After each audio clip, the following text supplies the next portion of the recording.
Good morning, Stage 4. In this video, we're going to just quickly go over all of Chapter 2, the living things and environment. And then I'm going to go over how to do your progress, which you can do in your science exercise books. All right, good luck. Okay, so the first section we learned about in living things and environment were amazing birds. And these were the most important words that we needed to learn. Adapted, habitat, and the local environment. We'll find that these will come up a lot in science, so these are terms that you need to be familiar with. Okay, adapted is how something is specialized to help certain animals survive in a particular habitat. So if we look here, we see they have sharp eyes for hunting, powerful wings for lifting prey, whereas penguins have web feet for swimming. That is their adaptation. So they're all birds, but they all have different adaptations to help with their local environment and the habitat in which they live. Okay, so sometimes they will have the same kind of things, but they'll also have different adaptations. And those are the kind of things, that's the most important part of this section of Amazing Birds.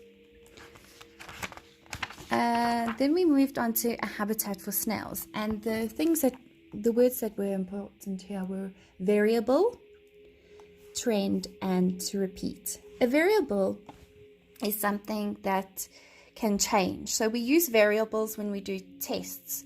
When we did, I'm sure at one point you've all done a bean test where you've tested it in the sun, and you've tested it in the dark, and you've tested it with different amounts of water. And those are what we call variables. They help determine which is the best situation based on changing the different variables. Then we have trend. And a trend is something that's quite common, or you find a pattern in the test that you're doing. And then repeat. It's very important to repeat our tests with different variables to establish if a trend is accurate or not, and if it was just maybe a fluke that you got something right the first time. So when we do these kind of tests in science, we have to do them over and over again. Okay, so then we looked at snails, and we figured out what was the best place for them to live. If you put them in different variables, how would they cope, and we discussed which would be the best environment for them. We also learned about how snails' shells are often black or brown, and this is important because this is their adaptation to their environment. So the habitat for snails built on from our Amazing Birds and learning about the local environment and how animals are adapted to their particular environment. Then we moved on to animals in local habitats, and this was basically just about woodland creatures and how certain animals live in certain habitats. You get a variety of habitats. These particular ones live in a woodland area, and they are suited to this area. These animals can eat either plants.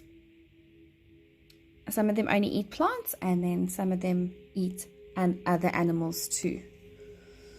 And by looking at different environments, we can start to see what is the common trend for their environment and what are the variables that each of those habitats have. All right. Then we moved on to identification keys. Identification keys are all about asking questions to eliminate certain animals. Because we have so many animals and we want to discover what we're talking about. If you were to look at an animal and you had never seen it before in your life, you would need to ask questions. And we identified a lot of different questions that we could ask. Does it fly? Does it have wings? Does it have a tail? Does it have webbed feet?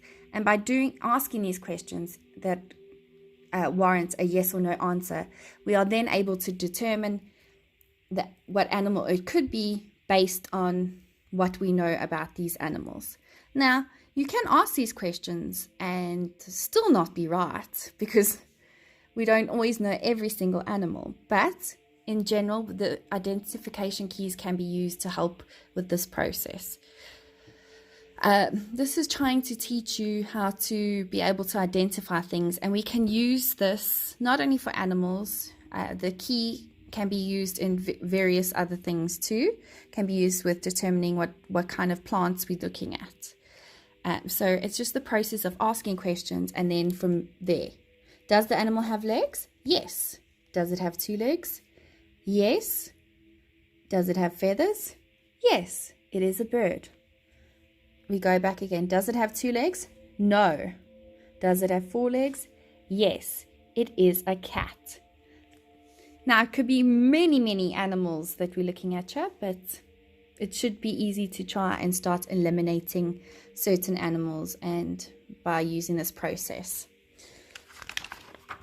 Okay, and then we spoke about identifying invertebrates, and we learned that an insect is an invertebrate, and insects have 6 legs and can often fly. Ants, butterflies, green flies, and bees are insects. But then we learned about the exception to the rule. An earthworm is an invertebrate, but it is not an insect. So we can think we know a lot about something, but we don't always know the truth. So once again, we'll ask questions to determine whether or not it is an invertebrate or not. Okay. And then you need to go to then we learned about how we affect the environment, learned about energy, which is any kind of work and how we all use energy. Waste, which is the byproduct of food that we eat and products that we consume. A natural disaster is something that occurs in nature, like earthquakes, typhoons, tsunamis. And man-made disasters are things that we are responsible, like oil spills in the water. And protect, we need to all learn about how we need to protect our environment, because it is very important and we only have one environment or one world. Okay, next we moved on to how wonderful water is and why it is vital. As 70% of the earth is made of water, we need to have this clean. We cannot work with polluted rivers. It kills animals, it kills plants, it ruins our agriculture. So we need to make sure that we keep our water clean by keeping waste out of it.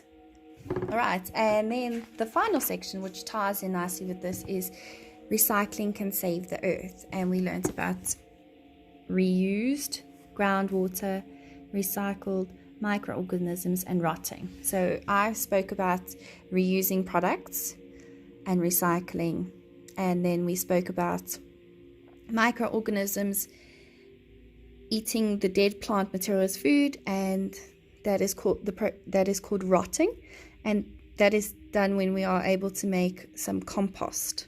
So that can be a good thing, but not all things are recyclable, and therein lies the problem.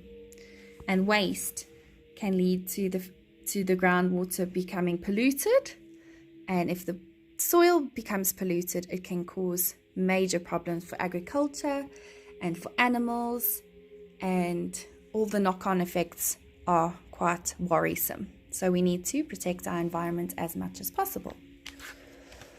All right, then you need to go, this is the part that you need to go, now that we've spoken about those things briefly.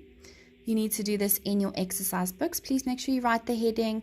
Please write nicely. Please watch your spelling, because you guys can see the words, go back and refer to your learner's book for help and see how you spell the words.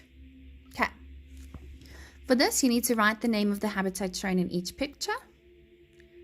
So you're going to write A, you can do a point for this one, a point, or A1, A2, A3, A4. I don't mind, just lay it out nicely. And then say why the animal shown is suited to live in each habitat. So first answer B, A, and then skip a line and do B.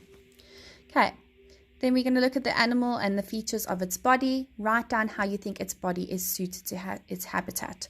Why do you think this crocodile is suited for its habitat?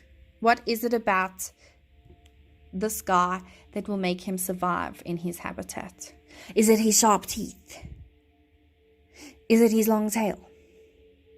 Is it his rough skin? I don't know. You guys are going to have to answer that nicely. Please write a couple of sentences about that. Okay.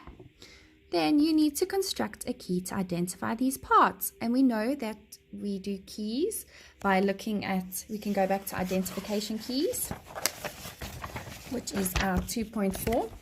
And we're going to ask the same questions. And you've also done exercises like this. So you're going to look at the pictures and see what questions you can ask in order to get those 6 animals. So lay it out nicely, ask the questions, give yourself some space, and write neatly for those.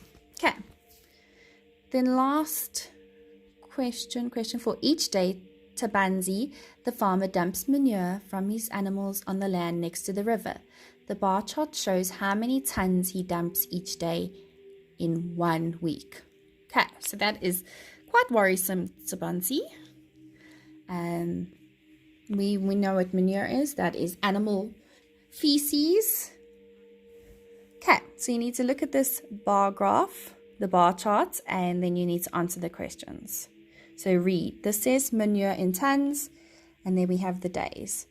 And then you're going to A, on which day was there least pollution? B, on which day was there the most pollution? And C, how would this pollution affect the river? Please write a nice sentence for me here.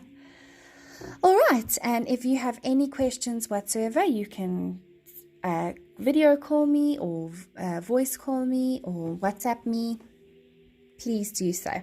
Thank you. Good luck. Bye-bye.